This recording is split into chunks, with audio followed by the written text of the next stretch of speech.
Bismillahirrahmanirrahim. Assalamualaikum warahmatullahi wabarakatuh. Waalaikumsalam warahmatullahi wabarakatuh. Alhamdulillah. Alhamdulillahi rabbil alamin. Nahmaduhu wa nasta'inuhu wa na'udzubillahi min shururi anfusina wa min sayyiati a'malina. May yahdihillahu fala mudhillalah wa may yudhlil fala hadiyalah. Asyhadu an la ilaha illallah wahdahu la syarikalah wa asyhadu anna Muhammadan abduhu wa rasuluh. Amma ba'du. Baik kawan-kawan, Bapak Ibu, Ustadz-Ustadzah yang dirahmati Allah Subhanahu wa taala. Kita pada program 30 hari challenge dan kita masuk pada program Zoom ya, sharing secara Zoom secara langsung. Namun sebelum masuk pada sharing, saya akan sampaikan dulu bahwa tema kita pada malam hari ini adalah tentang istiqomah. Jadi bagaimana kita nanti akan bersama-sama membahas agar kita bisa istiqomah terus sampai dengan akhir dalam setiap ibadah yang kita lakukan. Namun sebelum itu, saya ingin sampaikan dulu satu hikmah dari kitab Ahli Kam ya, yaitu hikmah ke-15 ya. Jadi dari kitab Al-Hikam pada hikmah yang ke-15 saya akan sampaikan, yaitu tentang cara Allah meringankan cobaan. Nah, ini cocok dengan diri kita ya. Saya langsung pada terjemahnya. Jadi agar sebuah cobaan itu terasa ringan untukmu, Allah perlahan akan menyadarkanmu bahwa dialah Allah yang memberi cobaan itu. Zat yang menetapkan berbagai macam takdir untukmu adalah zat yang menyiapkan pilihan terbaik untukmu. Jadi kalimat hikmahnya itu adalah agar setiap cobaan yang kita rasakan itu terasa ringan, maka Allah itu dengan perlahan-lahan itu akan menyadarkan diri kita bahwa Allah lah yang memberikan cobaan ini, dan kemudian Allah yang menetapkan berbagai macam takdir dan keadaan. Sehingga Allah pula yang menyiapkan pilihan-pilihan terbaik untuk diri kita. Nah, seperti itu. Nah, intinya lagi adalah bahwa apapun yang kita rasakan, ya, baik itu cobaan dan lain sebagainya, sesuatu yang mengenakkan ataupun yang tidak mengenakkan, itu semua aslinya adalah berasal dari Allah Subhanahu wa taala. Jadi hal yang awal kita lakukan adalah menyadarkan diri kita bahwa kita hanyalah seorang hamba yang harus nurut ataupun patuh pada apa yang Allah perintahkan. Jadi jangan sampai kemudian kita melawan ataupun tidak mengikuti apa yang Allah perintahkan.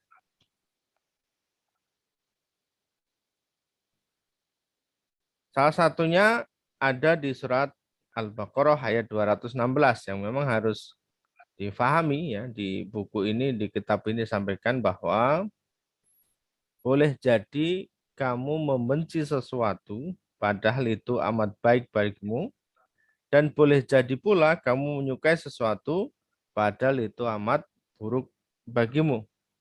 Allah mengetahui sedangkan kamu tidak mengetahui. Banyak hal di dunia ini kawan-kawan Bapak Ibu yang seolah-olah begitu berat untuk diri kita. Hampir menyerah gitu ya. Hampir menyerah, kalah. Sehingga merasa bahwa kita sudah tidak sanggup lagi dengan kondisi yang kita rasakan saat ini.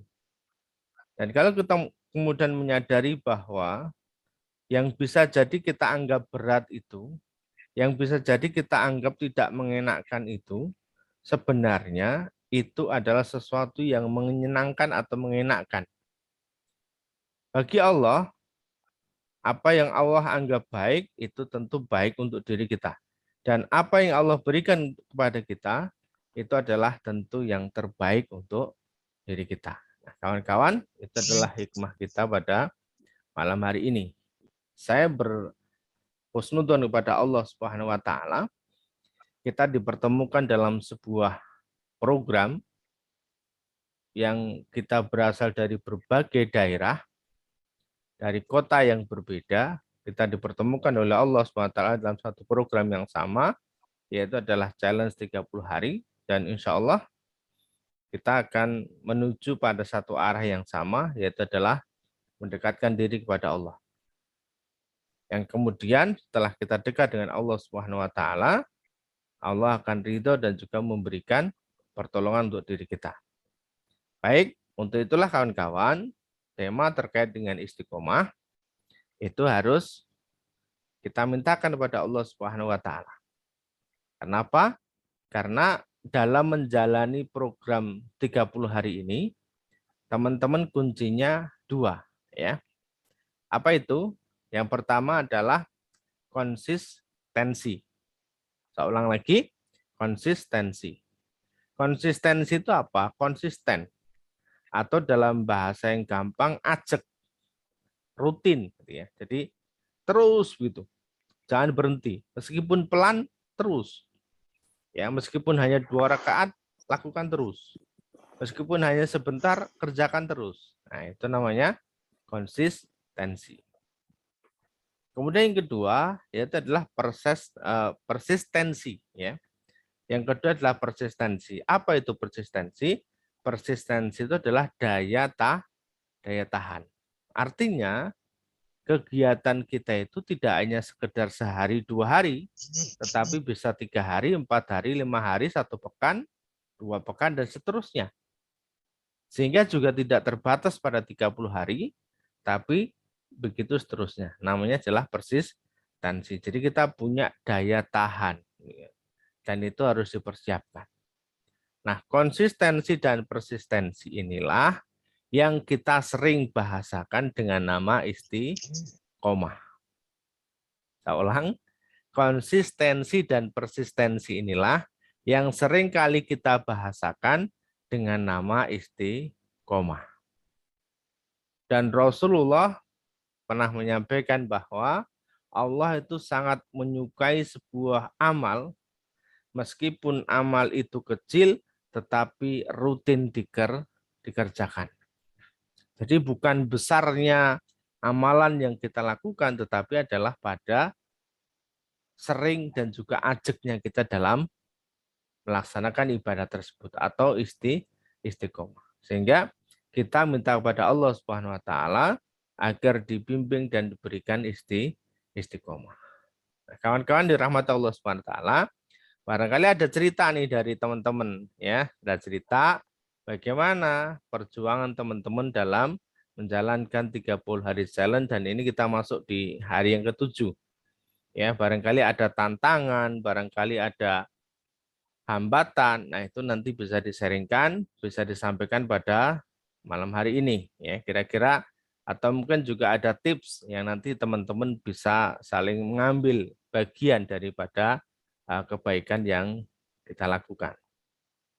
Baik, demikian ya sebagai pembuka kita. Kita mungkin kita mulai. Ini ada Bu Janatun Nuraliyah ini sudah angkat tangan, barangkali mau mulai, mau sharing dulu Bu Janatun. Dipersilakan.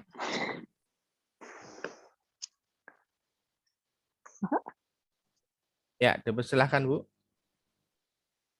Maaf, salah pencet. Oh, halo pencet.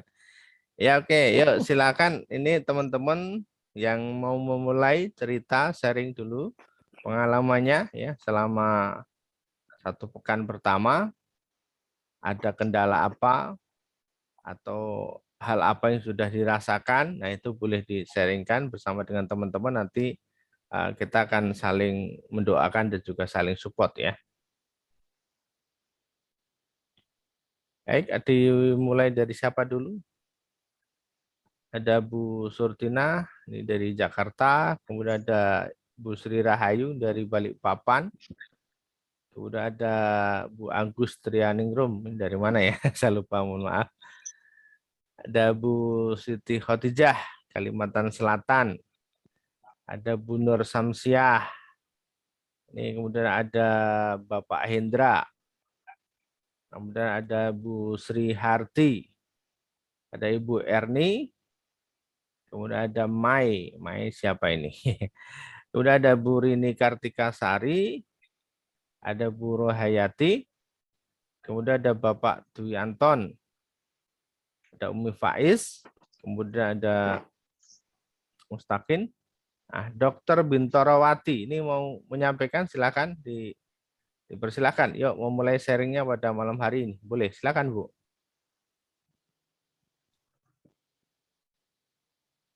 Angkat tangan saya, silakan Bu Bintorawati.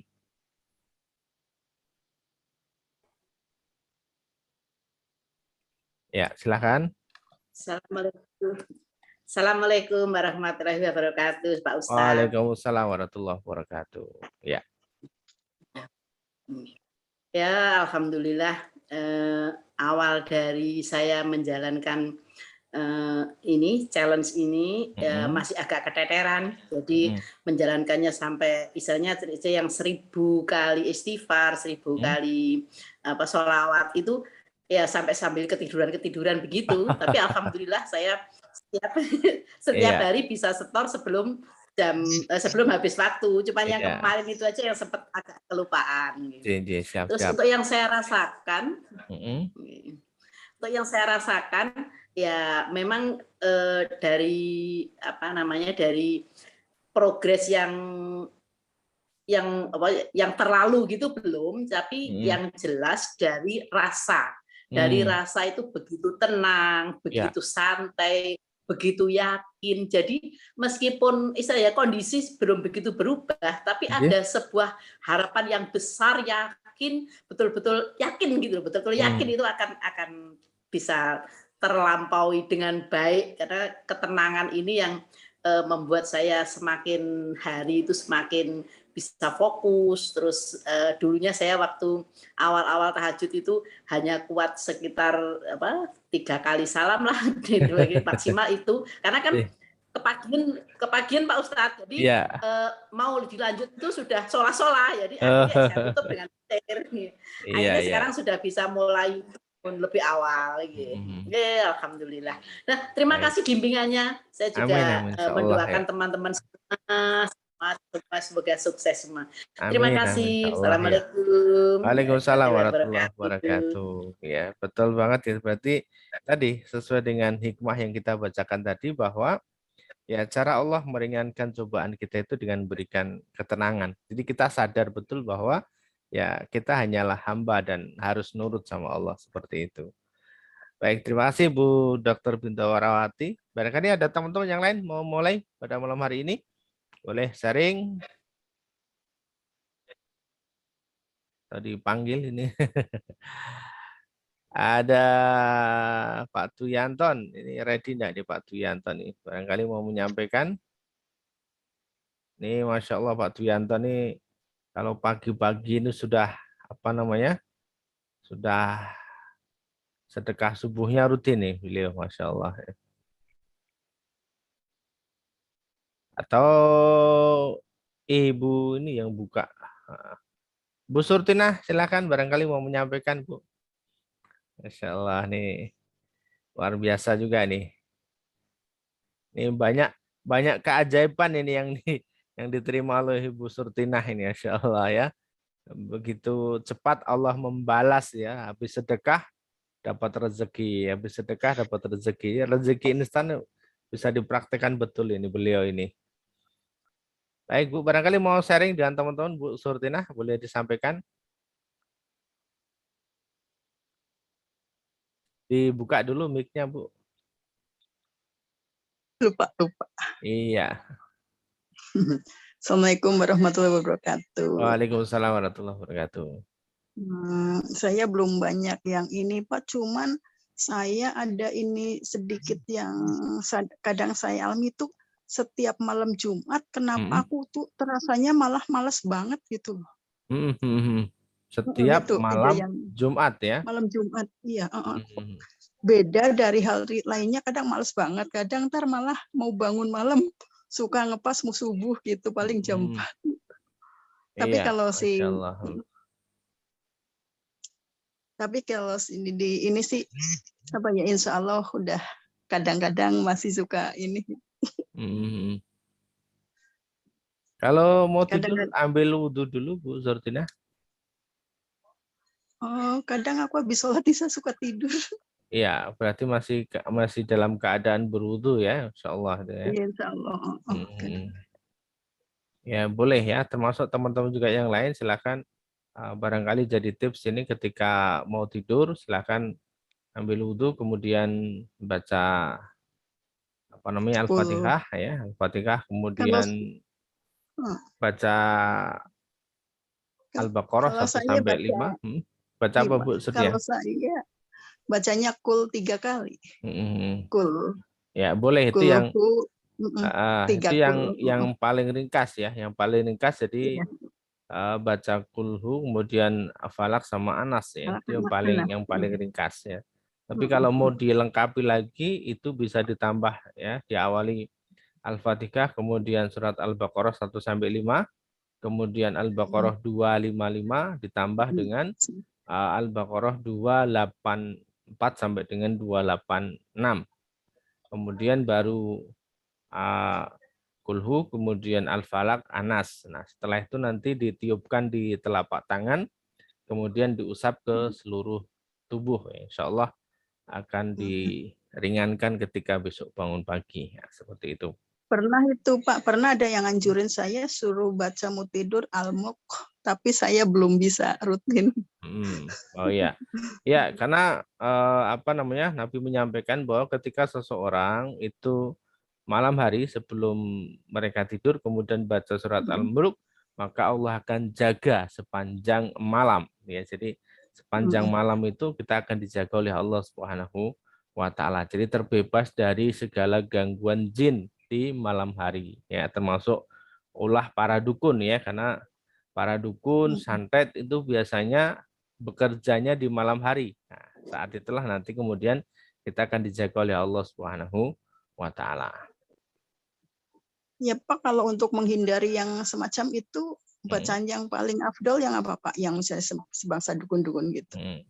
Ya tadi kalau kemudian malam hari berarti tadi Bu ya bisa dilengkapi tadi karena itu ada bacaan ruqyah ya, termasuk Al-Baqarah 1 sampai 5, kemudian Al-Baqarah 255, nanti boleh dilengkapi Al-Baqarah 255 sampai 257. Nah, kemudian 255 sampai 257 lengkapnya, kemudian ditambah juga Al-Baqarah 284 sampai dengan 286. Karena surat Al-Baqarah itu adalah surat penangkal ataupun dari segala gangguan sihir ya. Boleh juga surat Al-Baqarah diputer ya, kalau cari aja di YouTube surat Al-Baqarah ya, mulai dari ayat 1 sampai ayat 286. Silakan diputer, silakan cari syekh siapa yang bacaan yang kita sukai, boleh itu diputer ya. Insya Allah akan jadi penenang kita di malam hari itu juga. Lalu kemudian gimana Bu? Enggak, kalau saya biasa itu nyetel flash disk tapi isinya 30 juz, itu muter sendiri gitu. Oh gitu. Dari sore sampai pagi. Iya, biasanya sore dari mau maghrib, terus ntar pagi berangkat sekolah saya baru matiin. Oh, boleh juga. Tapi yang khusus untuk gangguan jin itu adalah Al-Baqarah ya. Khusus yang dengan jin itu adalah Al-Baqarah. Nah, termasuk nanti sebelum tidur baca Al-Mulk ya. Al-Mulk itu memang nanti khasiatnya atau fadilahnya salah satunya adalah kita akan dijaga oleh Allah Subhanahu wa Ta'ala sepanjang malam tersebut ya. Silahkan itu. Baik, ya, terima kasih Pak. Baik, sama-sama ya, insyaallah. Baik, yang lain mungkin barangkali ada Bu Sri Rahayu dari Balikpapan. Sudah terbuka juga kameranya, mau disampaikan.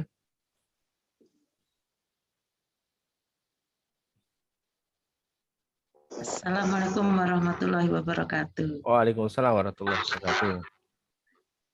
yang ditanyakan itu loh Pak, kalau misalnya habis sholat tahajud, doanya itu kalau baca di buku tuntunan tuh gimana? Boleh? Boleh aja, sah, kan? boleh, tetap sah saja ya. Karena belum Maka hafal. termasuk teman-teman yang kita sampaikan, silakan ya. Jadi doa-doa yang ada di tugas kelompok itu yang harus dibaca masing-masing orang itu dibaca ya. Jadi tidak dihafal. Kalau dihafal kan agak berat juga, orang doanya banyak.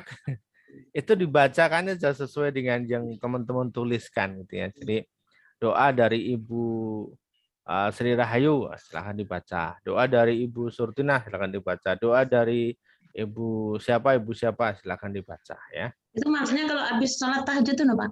Habis sholat tahajud atau taubat itu kan ada bacaannya yang dituntunan sholat sunat itu. Bacanya di buku nggak apa-apa ya, di buku. Nggak apa-apa, boleh aja ya, boleh ya. Sholat saja membaca sambil baca Quran aja boleh ya, apalagi hanya berdoa ya. Jadi sholat itu sambil pegang Quran itu boleh. Sholat itu di depannya ada Quran itu boleh ya, tidak masalah ya. Jadi tidak harus hafal untuk kita bisa sholat ya. Seperti itu, apalagi hanya untuk berdoa.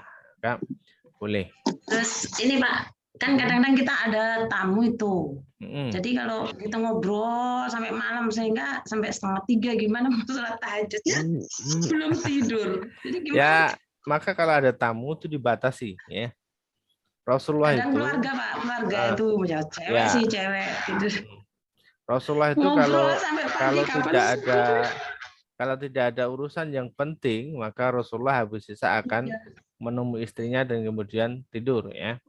Tapi kalau ada urusan yang penting tentang kenegaraan, tentang bahas perang dan sebagainya, itu beliau masih terjaga atau belum tidur. Nah, termasuk kalau kemudian kita ada tamu, ya bisa diatur waktunya ya. Jangan sampai kemudian habis waktu kita semalaman hanya untuk sekedar ngobrol saja ya. Silakan boleh diatur, misalnya batas sampai jam 11 ya. Nanti habis itu tidur jam 1 jam 2 bangun seperti itu ya. Enggak sering sekali Makanya itu.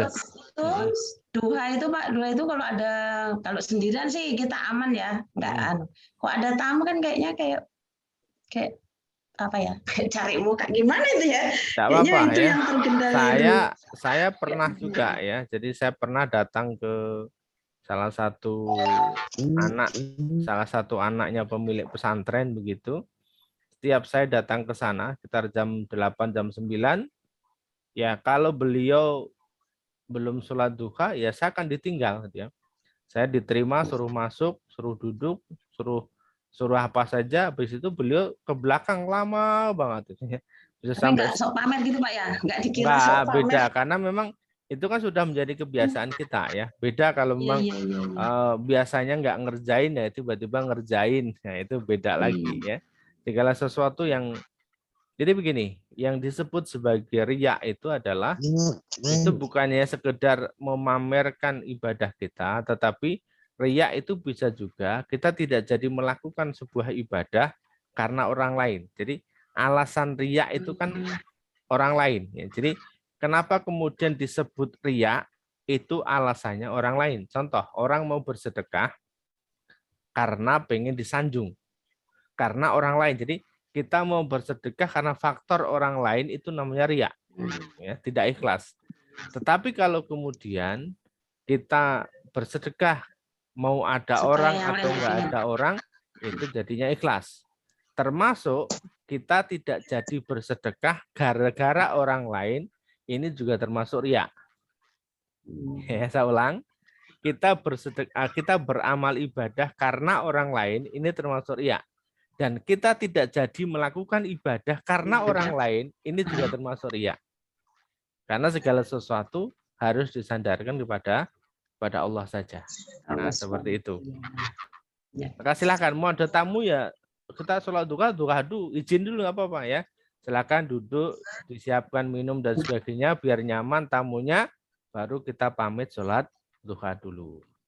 Hanya mungkin kalau kita sendirian, mungkin zikirnya agak panjang, doanya agak panjang. Nah, karena ini ada tamu, doa dan zikirnya secukupnya saja, kayak begitu. Tapi tetap dikerjakan, nah, seperti itu ya.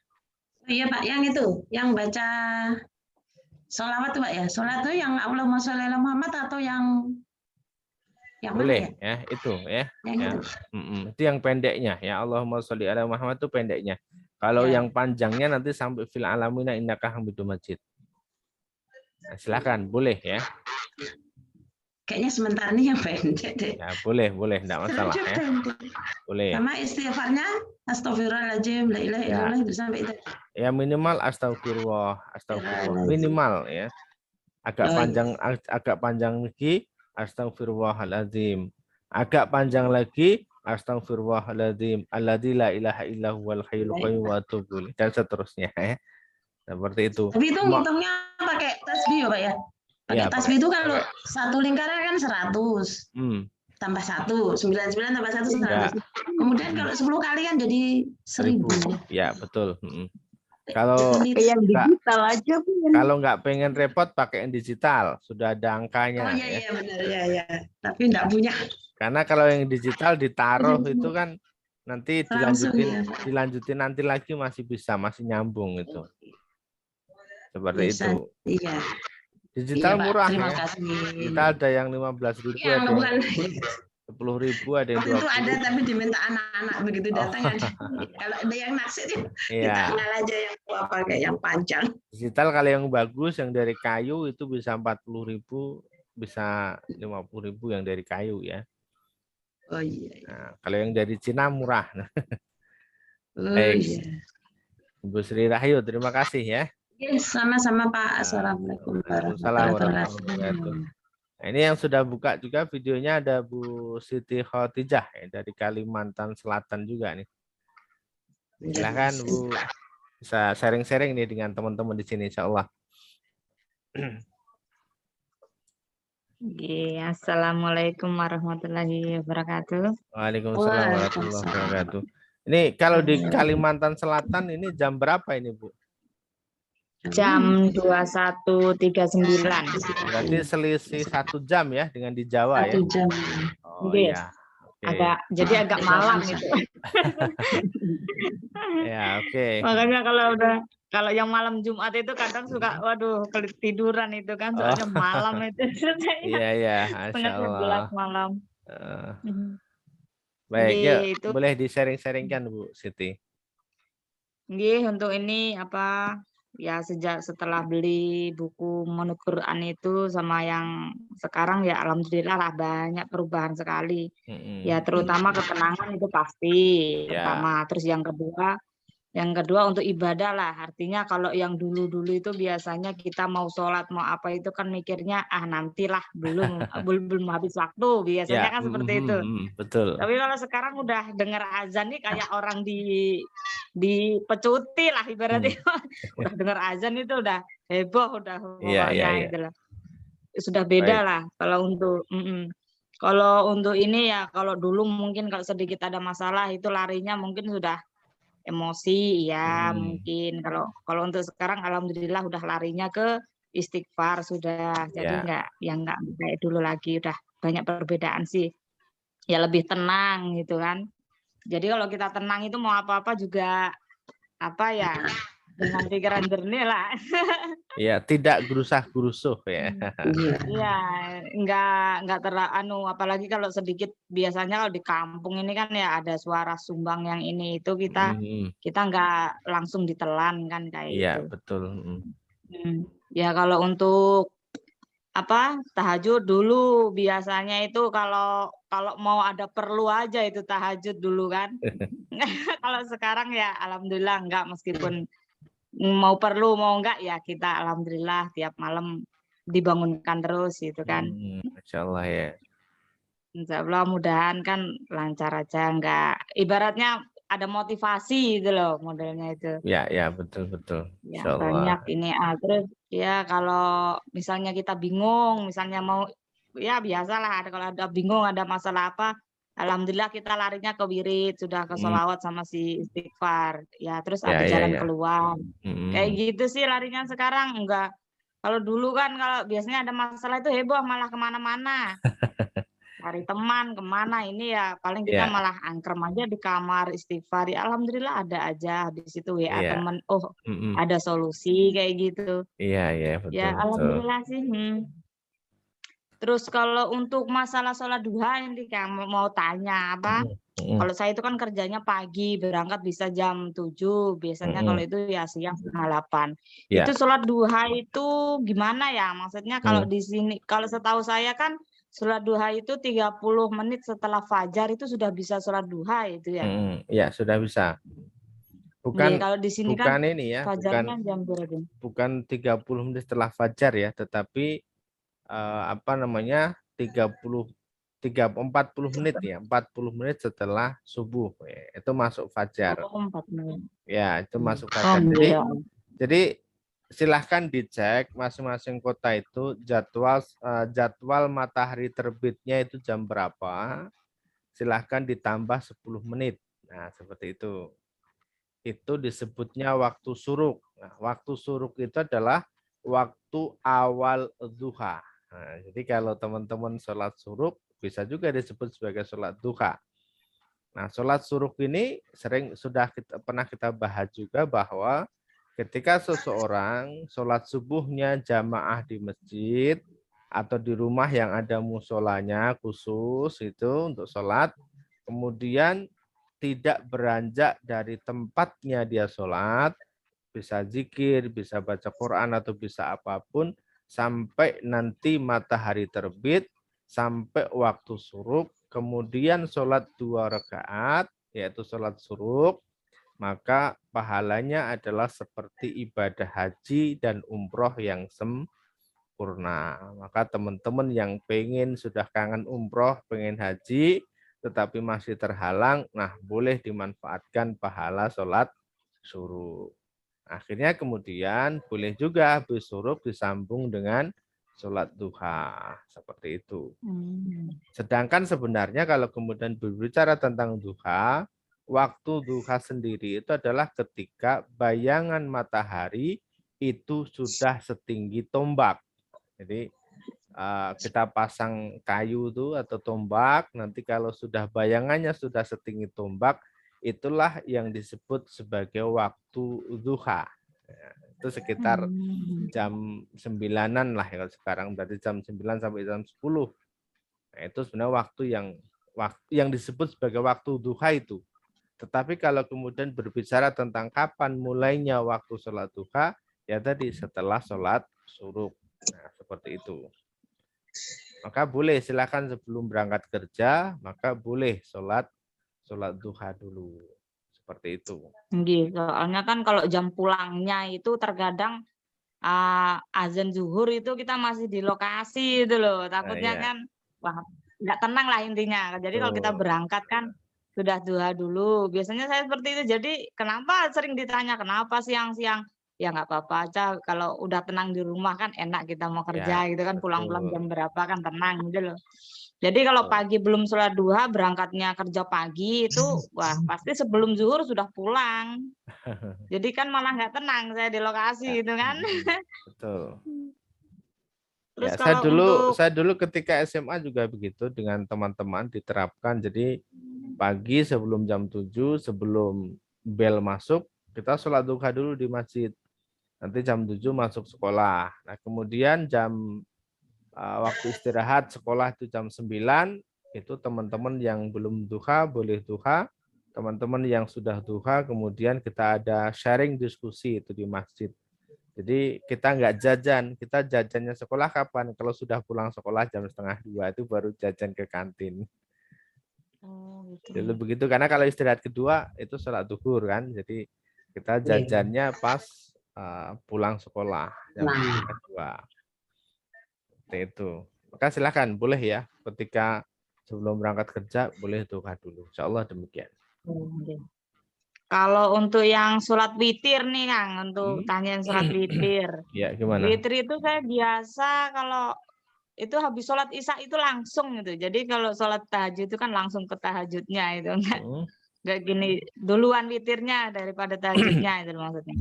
Boleh ya, boleh silahkan. Misalkan Habis sholat isya ya, khawatir nanti bangunnya mepet, tidak bisa witir, maka boleh witirnya setelah sholat isya, itu diperbolehkan. Nanti malam tinggal tahajud saja. Insyaallah demikian. Nggih. Baik, itu. Ada lagi yang mau disampaikan? Nggih, kayaknya cukup. Nggih. Cukup ya. Cukup. Kalau untuk yang lain kayaknya belum sampai 100%, belum berani ini. Kalau untuk perubahan, alhamdulillah sudah banyak perubahan. Alhamdulillah ya. Nggih. Baik, Ya terima sudah kasih. lebih nerima gitu kan.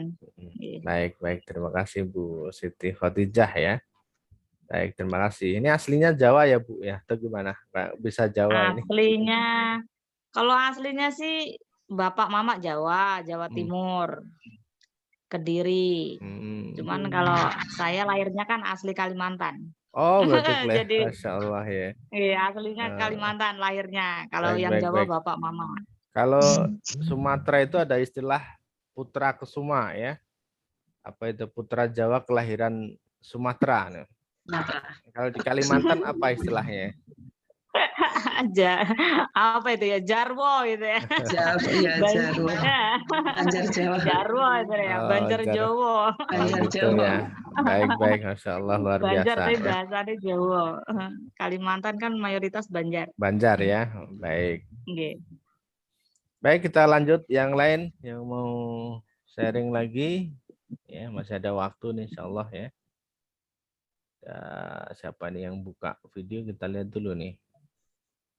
Buka video. Oh. Pada gambar semua nih. Baik. Ini ada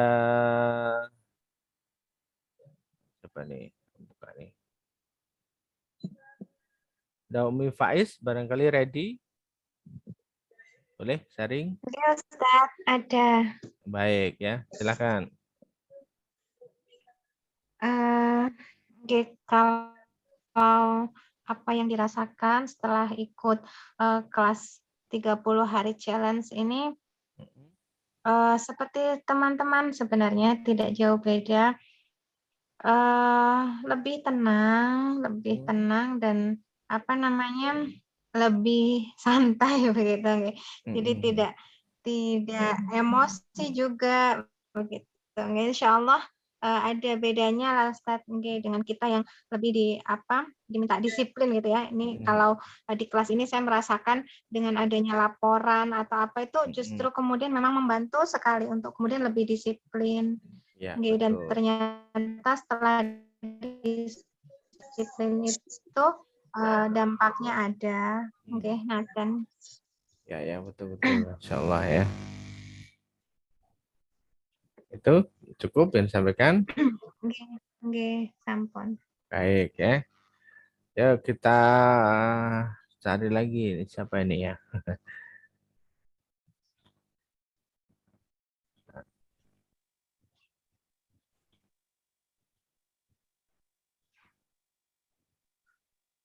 Ada Ibu Indira nih dari Bandung nih ya.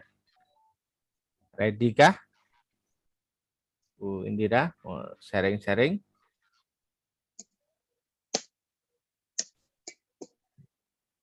Ya, Assalamualaikum Ustadz.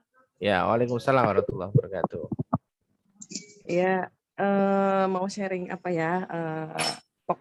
Intinya setelah mengikuti challenge sih, alhamdulillah ya Ustadz, semakin selalu dikasih kemudahan gitu ya, kemudahan ikutin tiap ketika banyak masalah, oh ya ingat lagi sama challenge-nya, terus kerjain lagi.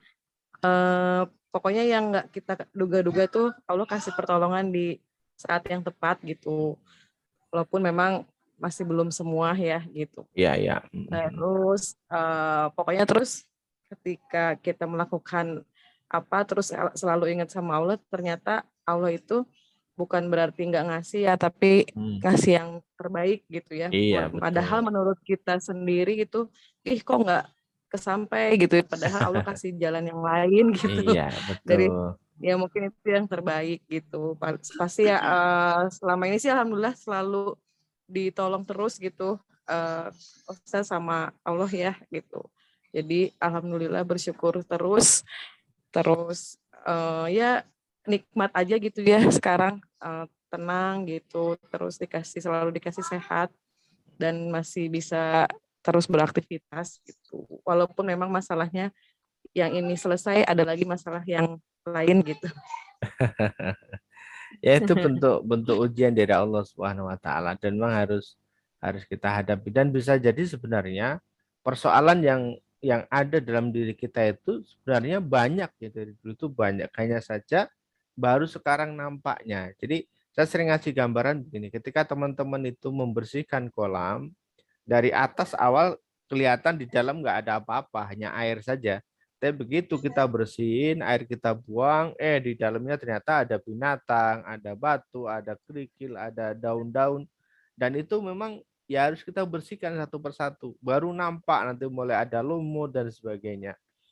Insya Allah ya kira-kira sebenarnya seperti itu ya. Ya, betul. Ya, Baik. gitu aja dari saya sih. Baik ya, terima kasih ya Ibu Indira dari Bandung ini. Iya, salam kenal semuanya. Baik, yang lain ada Bu Triwuryanti, langsung buka video kamera nih, Masya Allah. Baru buka WA. Baru buka WA, Masya Allah. Baik, ini kita lagi sharing-sharing Bu Triwuryanti terkait dengan aktivitas kita 30 hari challenge ini, apa yang dirasakan, dan mungkin barangkali mau berbagi tips itu diperbolehkan ya. Mudah-mudahan bisa jadi kebaikan untuk kita semuanya. Baik, silakan Bu Triwuryanti. Aduh, mulai dari mana ya? Bingung saya juga. Mulai dari kenalan dulu ya. Mulai dari kenalan dulu. Nama siapa, dari mana, biar teman-teman kenal juga nih ya. Oke, baik. Assalamualaikum warahmatullahi wabarakatuh. Waalaikumsalam. Saya Triwuryanti, saya tinggal di daerah Cibubur, tepatnya di daerah Keranggan Permai. Saya mengikuti ini kan sudah 6 hari ya masuk ini. Yang saya rasa sepertinya memang agak enteng sih dalam kehidupan sehari-hari gitu. Kayak ada tingkatan ibadah gitu ya, karena ada ibadah. Tapi saya lebih cenderung dalam pengambilan keputusan itu kayak lebih tepat gitu Pak Ustadz. Seperti itu. Cuma yang saya kurang itu, saya kurang bisa menekan keinginan saya untuk membuka lagi hutang-hutang baru gitu, itu saya yang belum bisa itu, karena kan memang kebutuhan sangat mendesak ya, dan juga tidak ada sumber lain selain itu gitu. Jadi gimana Pak Ustadz, saya juga bingung seperti itu. Itu aja sih.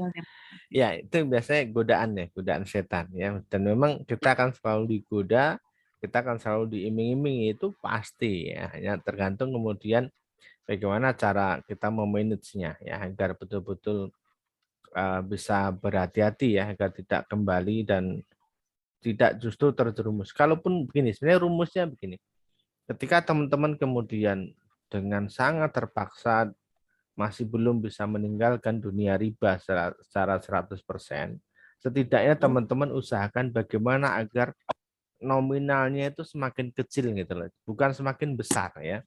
Karena selama ini ternyata teman-teman justru malah lubangnya semakin banyak, lubangnya semakin besar kan gitu. Ini yang kemudian harus di-strategi ya. Gimana Bu Tri? Saya juga bingung seperti itu kok, jadi kayak gini, jadi kayak nggak ada pengurangan gitu, karena kan satu ditutup tapi menimbulkan lubang yang baru gitu, jadi ya nggak stop lah.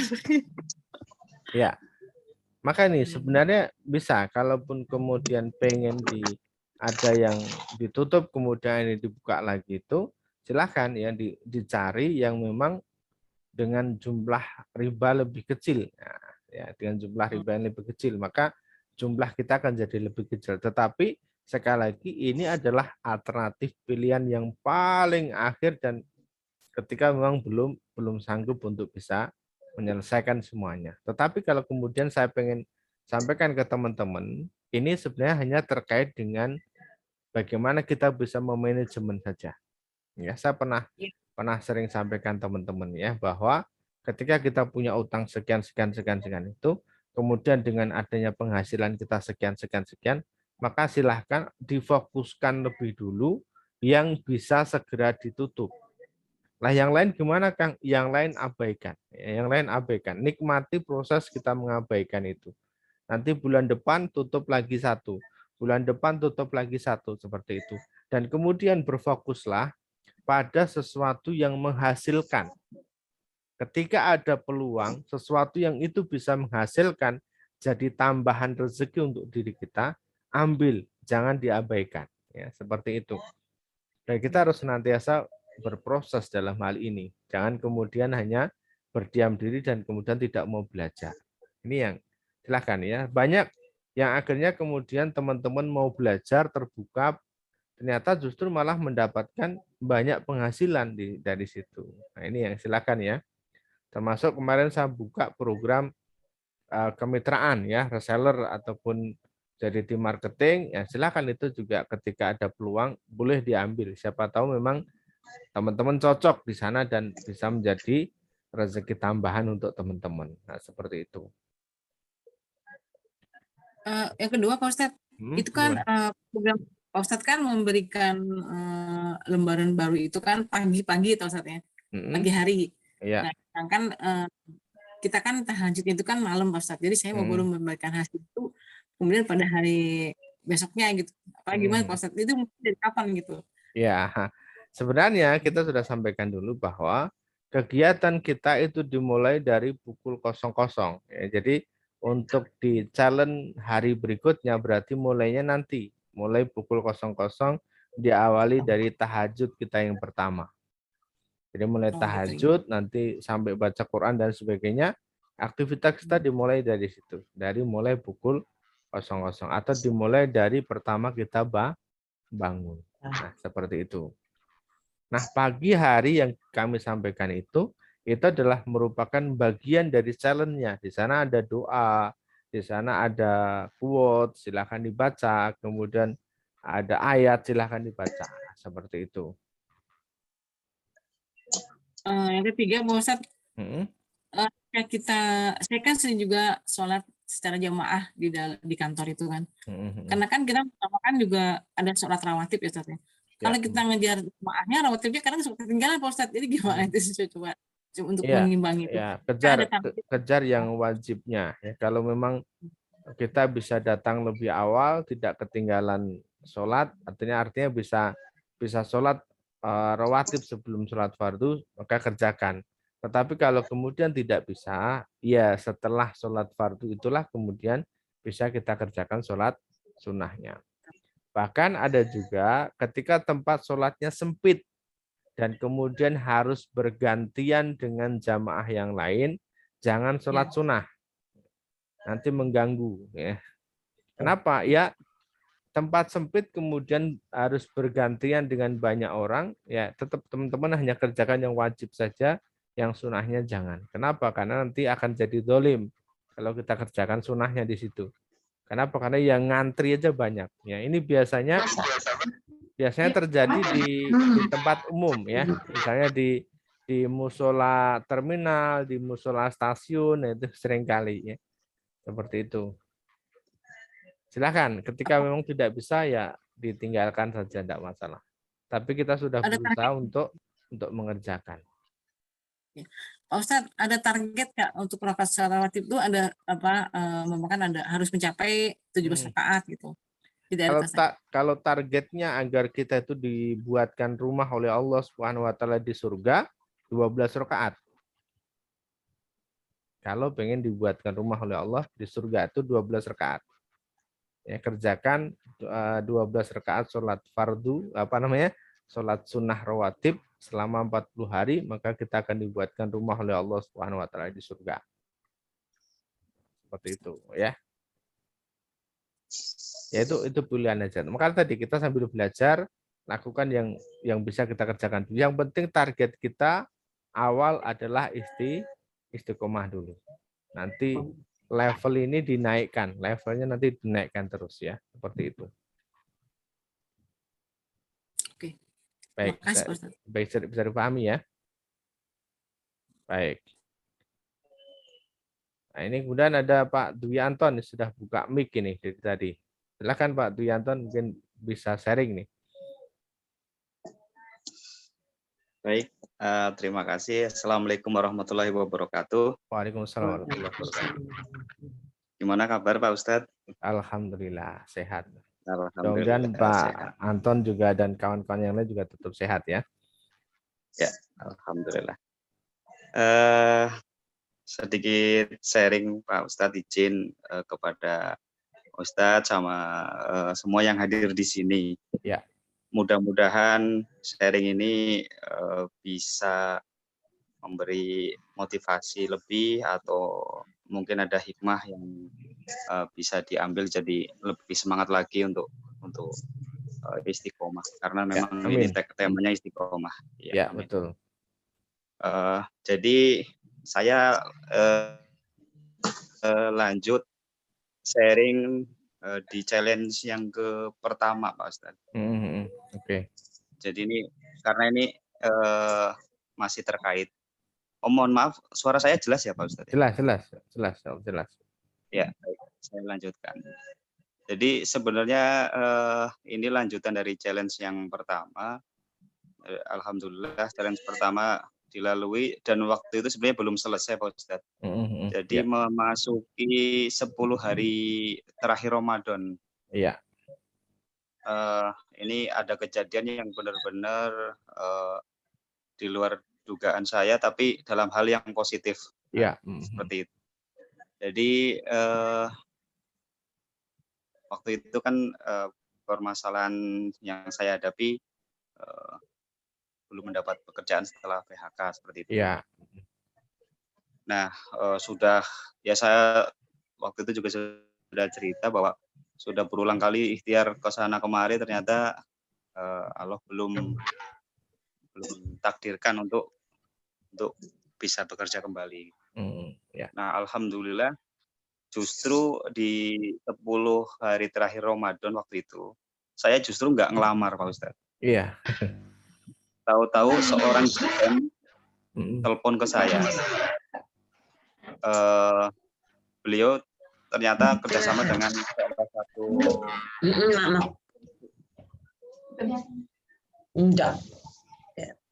Halo, suaranya ya. mohon maaf. Bu Sri Rahayu di mute dulu mic-nya biar tidak masuk. Oke ya, lanjutkan Pak Dwi Anton. Baik.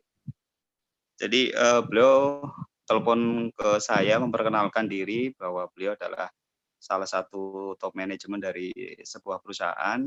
Ya. Kemudian mendapatkan data saya dari salah satu lembaga swasta internasional, sebenarnya dia jadi menyediakan informasi pekerjaan, juga menyediakan informasi pencari kerja, kurang lebih seperti itu Pak Ustadz. Ya. Nah, beliau dapat data saya dari situ. Itu awal perkenalan beliau, terus kemudian beliau jelaskan situasi di perusahaannya, dan singkat cerita beliau butuh ada tambahan orang seperti itu. Iya. Nah, ada beberapa kandidat, tapi nggak tahu kenapa malah beliau akhirnya menjatuhkan pilihan ke saya, kurang lebih seperti itu, dan prosesnya sangat cepat, ya kurang lebih 1 minggu. Dan akhirnya setelah Lebaran kemarin, alhamdulillah sudah mulai aktif bekerja kembali Pak Ustadz. Masya Allah, alhamdulillah ya. Terus sebenarnya keajaiban yang kedua ini, waktu itu kan ketika saya cari kerja, yang penting dapat kerjaan dulu, ya. Gaji seberapa, yang penting ada pemasukan. Target saya sebenarnya waktu itu hanya sesederhana itu. Tapi Masya Allah, alokasi lebih ya Allah ya.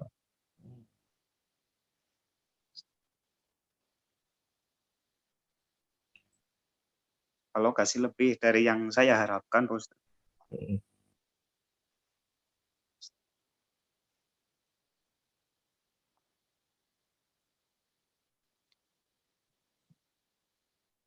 Terus KJP yang ketiga, waktu itu saya butuh banget sebuah laptop karena selama ini saya pinjam Pak Ustadz, laptop pinjam-pinjam seperti itu. Terus waktu itu saya ada suatu saat saya kepengen yang seperti ini. Qadarullah saya dikasih gratis Pak Ustadz. Masya Allah. Dari mulai speknya, merek, sama warna, itu persis yang saya waktu itu cari-cari Pak Ustadz, yang saya butuhkan. Ya. Dan alhamdulillah juga dalam mulai pekerjaan banyak kemudahan-kemudahan lah yang di kayak bukan kemampuan saya tapi ada campur tangan lain gitu. Dimudahkan oleh Contoh, Allah misalkan, Subhanahu wa taala. Iya. Baik itu melewati orang lain atau dari misalkan rekan kerja saya sendiri atau bahkan mungkin dari pihak luar, itu sangat memudahkan, kurang lebih seperti itu.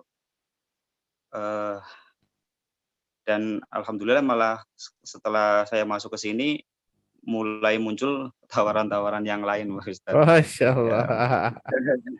Alhamdulillah nih, luar biasa nih. Mudah-mudahan ya nanti yang terbaik lah. Kita juga setiap keputusan saya, amin.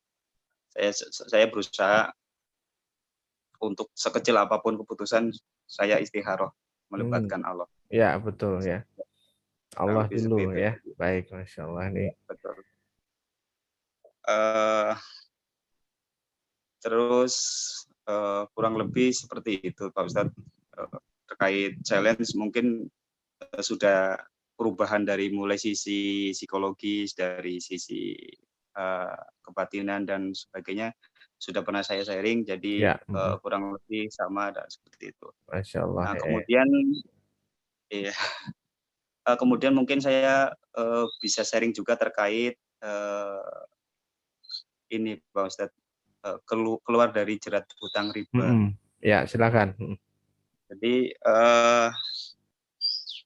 ini sebenarnya sebelum saya gabung dengan komunitas Manut Quran ini. Ya. Jadi waktu itu saya kenapa masuk terjerat riba, karena yang pertama ketidaktahuan saya itu. Jadi bukan karena gaya hidup atau keinginan-keinginan yang tidak masuk akal seperti itulah. Lebih karena waktu itu saya ambil misalkan kayak ya untuk keperluan kebutuhan pokok sih, misalkan kayak rumah, terus kendaraan kayak gitu Pak Ustadz. Ya. Sebenarnya waktu itu saya ada keraguan, cuma dari pihak misalkan marketing atau sales meyakinkan bahwa ini akad kan sudah sama-sama ridho, kurang lebih bahasanya seperti itu loh. Iya, betul. Nah, itu kan yang nggak boleh riba itu karena misalkan ngasih bunga semena-mena dan dolim dan sebagainya. Ya sampai akhirnya saya terbujuk dan masuk ke riba itulah. Seperti itu. Dan angkanya cukup besar Pak Ustadz. Waktu itu yang saya lakukan, tapi ini Pak. Jadi alhamdulillahnya juga ada keinginan terus mencari ilmu sampai akhirnya ketemu ilmu tentang riba. Nah, saya pengen memperdalam waktu itu. Iya. Nah, dari keinginan itu Allah takdirkan ternyata saya dipertemukan dengan orang-orang yang punya pengalaman sharing yang tentunya syariah gitu ya. Mengenai riba. Jadi saya dipertemukan orang-orang bagaimana keluar riba. Di situ alhamdulillah memperdalam di situ. Nah, dari situ saya mulai beriktikad untuk segera keluar dari riba. Saya stresnya itu bukan karena saya nggak bisa bayar atau apa, tapi stresnya, waduh, saya ini sudah melakukan dosa besar. Nah, betul. Yang saya bikin stres waktu itu adalah bahwa kalau riba itu menantang perang Allah dan Rasulnya, itu yang mengganggu pikiran saya, Pak Ustadz. Iya. Jadi bagaimana saya harus segera keluar dari ini. Apapun yang bisa saya lakukan, saya waktu itu mencoba berdagang selain bekerja tentunya, Pak Ustadz. Ya, betul. Karena selama ini sumber penghasilan dari bekerja waktu itu, jadi cicilan-cicilan juga dari bekerja. Jadi waktu itu saya misalkan modal kurang, saya ke teman jualin gitu-gitu. Jadi benar-benar ngecer satu-satu dibawain. Sebenarnya secara logika itu nggak masuk akal. Ya. Secara matematik juga itu nggak akan bisa menutup dalam waktu tempo yang singkat. Tapi saya yakin saya ini sedang berproses untuk mencari ridho Allah. Ya, betul. Mencari jalan yang diridhoi Allah, yaitu keluar dari jerat riba. Setahun berlalu, ternyata usaha yang saya lakukan juga belum berhasil atau membuahkan hasil yang signifikan seperti itu, Ustaz. Ya. Terus tepatnya mulai di akhir di 2019 saya berdoa, saya sudah begini ya Allah, saya harus bagaimana lagi gitu untuk segera maaf itu saya mulai doa itu di sekitar akhir 2020, Mas Ustaz. Gitu ya. Iya. Apalagi waktu itu ditambah kondisi pandemi. Ya. Iya, betul. Iya, jadi ya Allah saya harus keluar dan saya mulai akhirnya saya mulai kayak kehabisan kesabaran, Pak Ustadz. Tapi dalam hal ini alhamdulillah kehabisan kesabarannya masih bisa terkontrol. Artinya saya berdoanya udah mulai emosi. Emosinya ya Allah pokoknya tahun ini deh. Terserah caramu ya Allah kayak gitu. Sebenarnya kurang sopan Pak Ustadz. Karena apa? Saya berdoa seperti itu dalam hati saya berkeyakinan bahwa Allah kan maha kaya. Cuma segitu aja kecil sekali lah buat Allah. Iya, betul. Biar cara itu yang menentukan Allah. Yang penting kita harus istiqomah. Nah, ini yang penting di situ. Kita istiqomah tetap melakukan sesuatu yang diridhoi Allah. Jadi fokusnya bukan untuk biar segera dapat pertolongan Allah. Iya, betul. Justru dari situ, ini hanya sharing pengalaman saya aja semuanya. Saya berpikirnya seperti itu. Saya sendiri kalau misalkan dideketin orang, kalau ada maunya nggak nyaman. Saya mikirnya seperti itu. Iya. Kalau saya deketin Allah hanya ada maunya aja, sama dong, saya juga nggak mau apalagi. Nah dari situ saya memperbaiki niat. Berproses terus kita paksa tiap hari. Diluruskan niat kembali. Dan qadarullah ya Allah, beneran saya dapat rezeki yang tidak diduga dan itu bisa melunasi semua hutang saya dalam waktu sehari, Pak Ustaz. Masya Allah, luar biasa. Itu angkanya ratusan juta, Ustaz. Bukan angka puluhan juta lagi. Iya, Masya Allah.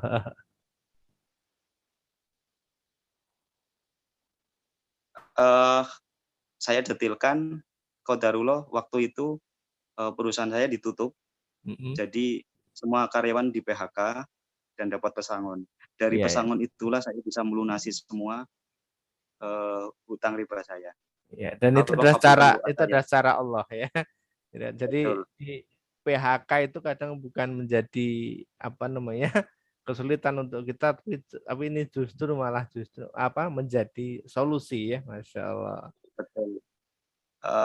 Saya waktu itu bukan bersyukur karena saya di PHK sok-sokan dan sebagainya, tapi saya bersyukur ini jawaban doa saya untuk bisa segera keluar dari hutang riba.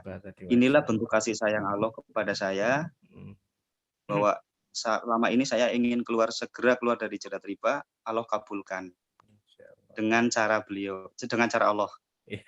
Dan dan saya ridho. Aku waktu itu memang seperti ini. Apapun caramu ya Allah, kalau ini adalah ketetapanmu, saya ridho. Betul. Saya yakin setelah ini juga akan ada yang lebih baik. Seperti itu. Ya, Masya Allah. Dan memang saya harus bersabar setahun setelah betul. Dan alhamdulillah sekarang betul Allah tunjukkan diganti pekerjaan yang jauh lebih baik lagi, Masya Allah. Alhamdulillah. Ya. Jadi istiqomah itu memang kuncinya, Pak Ustadz.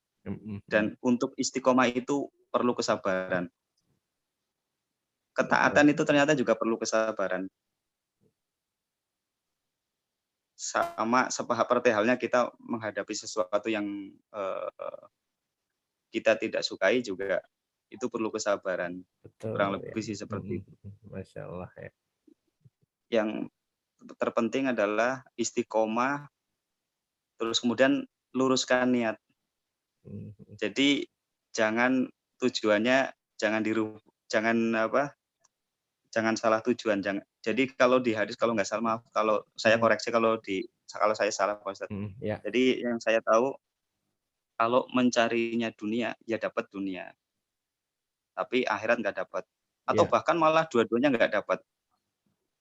Yang ada tambah keblangsak aja gitu. Tapi kalau niatnya adalah akhirat, dunia pasti. Nah, kata-kata itu pasti akan mengikuti, artinya kita pasti dapat. Nah, waktu saya dengar kajian itu, baru saya sadar. Mungkin waktu itu ketika saya kemerungsung, niatnya kepengen segera amanahnya selesai, malah nggak dikasih-kasih, dan kita tambah rungsing lah, tambah kemerungsung, tambah gak karuan. Betul. Tapi ketika kita istiqomah, kemudian meluruskan niat, justru Allah kasih jalan keluar dari jalan yang nggak disangka-sangka, dan itu pasti saya membuktikan sendiri. Betul, Masya Allah, luar biasa. Iya, mantap nih. Benar-benar jadi pelajaran berharga nih buat kita semuanya ya, kawan-kawan. Bisa berbagi. Jadi mohon maaf Pak Ustadz, nambahin. Jadi kalau yang terutama adalah jangan pernah membandingkan proses kita dengan proses orang lain. Kalau dari yang saya tanggapi adalah seperti itu. Kadang begini, kita baru seminggu sudah melakukan ketaatan, merasa sudah istiqomah, kok saya belum dapat apa-apa, sementara yang itu baru sehari langsung dikabulkan dan sebagainya. Jangan sekali-kali menurut saya.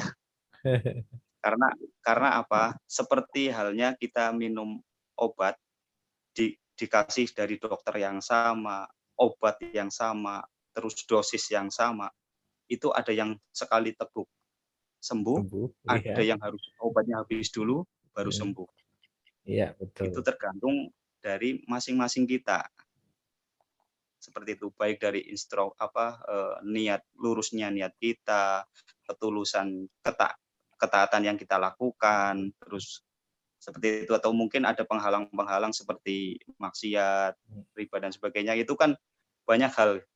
Jadi sekali-kali jangan pernah membandingkan proses kita dengan orang lain. Tapi fokus kepada diri kita sendiri. Itu yang saya lakukan seperti itu dulu. Fokus pada diri sendiri, artinya ya sudah mencari ridho Allah sampai kita, dan itu pun berproses. Hati nggak seenak ketika saya ngomong seperti ini. Dulu saya menjalani prosesnya juga konflik batin gitu ya. Konflik batin artinya perang. Enggak, harusnya seperti ini. Luruskan lagi. Enggak, harusnya seperti ini. Luruskan lagi gitu. Seperti itu Pak Ustadz, kurang lebih. Masya Allah, terima kasih nih ceritanya nih. Nih sudah merangkum semuanya nih malam hari ini, Masya Allah ya. Satu cerita ini sudah merangkum semua. Saya teringat dengan seorang kawan yang mendaftar ke berbagai perusahaan selalu ditolak ya. Mendaftar, ditolak, tapi ketika kemudian minta kepada Allah, tidak hanya sekedar diterima di sebuah perusahaan, dia fokusnya adalah ke Allah, ngejarnya ke Allah. Ketika dia pergi ya umroh, pulang dari umroh itu di rumahnya sudah ada 5 surat tawaran kerja dari 5 perusahaan yang berbeda. Dan masing-masing amplop dia buka nih. Amplop pertama tawaran gajinya 60 juta. Masya Allah. Nah, amplop yang kedua dibuka, ini 3 amplop sama ya. Itu adalah di angka 75 juta per bulan. Dan amplop yang kelima itu nominalnya 90 juta per bulan. Masya Allah, luar biasa ini akhirnya.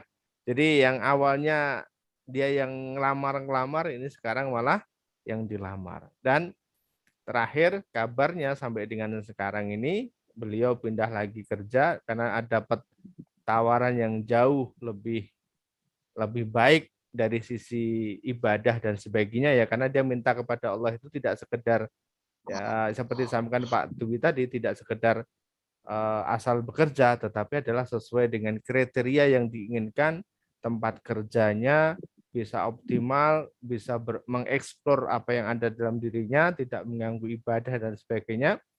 Dan sekarang beliau memang tidak menceritakan berapa gajinya, nominalnya, tetapi beliau hanya bercerita bahwa zakatnya setiap bulan 104 juta.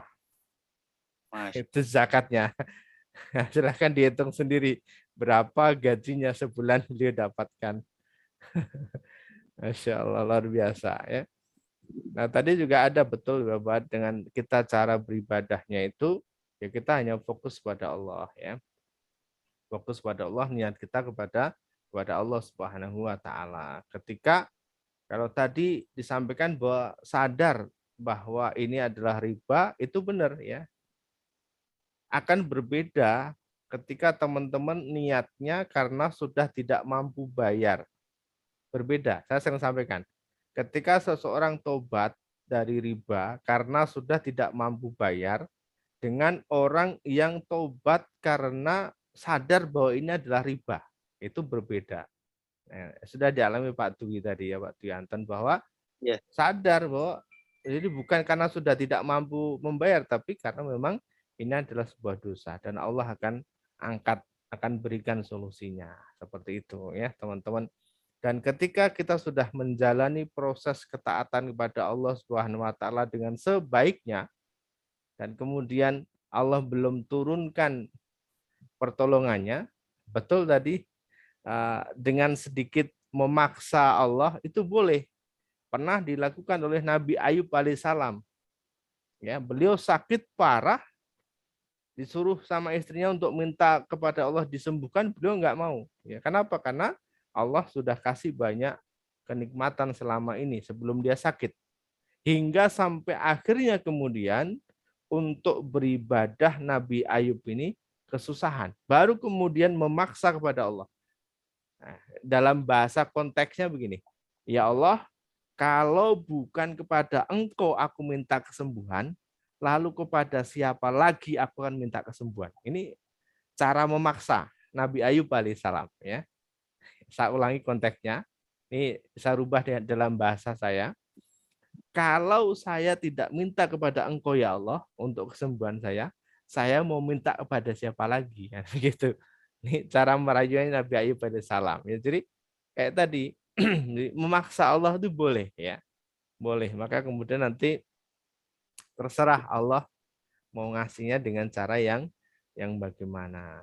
Ini bagus banget tadi ya. Segala sesuatu yang menurut kita tidak baik bisa jadi menurut Allah sangat baik. Di PHK ini bagi kebanyakan orang di PHK itu kan sebuah ketidakenakan ya. Tapi ternyata dari jalur inilah kemudian Pak Dwi Anton bisa menyelesaikan amanahnya, Masya Allah ya. Maka teman-teman ya, yang mungkin sekian juta, puluhan juta, yakin aja sama Allah ya. Ratusan juta aja bisa selesai kok ya. Masya Allah. Baik, terima kasih Pak Dwi Anton sudah sharing. Teman-teman yang lain juga sudah sharing dan ini sudah 8:30 kurang sedikit. Nanti kita akan sambung di pekan berikutnya insya Allah, dan di tiap malam Jumat kita masih ada kajian dan teman-teman boleh untuk sharing, boleh juga untuk ikut ya. Mudah-mudahan Allah berikan kita keistiqomahan dan mulai malam hari ini tambah semangat, tambah yakin akan pertolongan dari Allah Subhanahu wa taala. Amin. Mari kita tutup forum kita pada malam hari ini dengan bacaan hamdalah dan doa kafaraah majlis bersama-sama. Alhamdulillahirabbil alamin. Subhanaka wa bihamdika asyhadu alla ilaha illa anta astaghfiruka wa atubu ilaik. Assalamualaikum warahmatullahi wabarakatuh. Waalaikumsalam warahmatullahi wabarakatuh.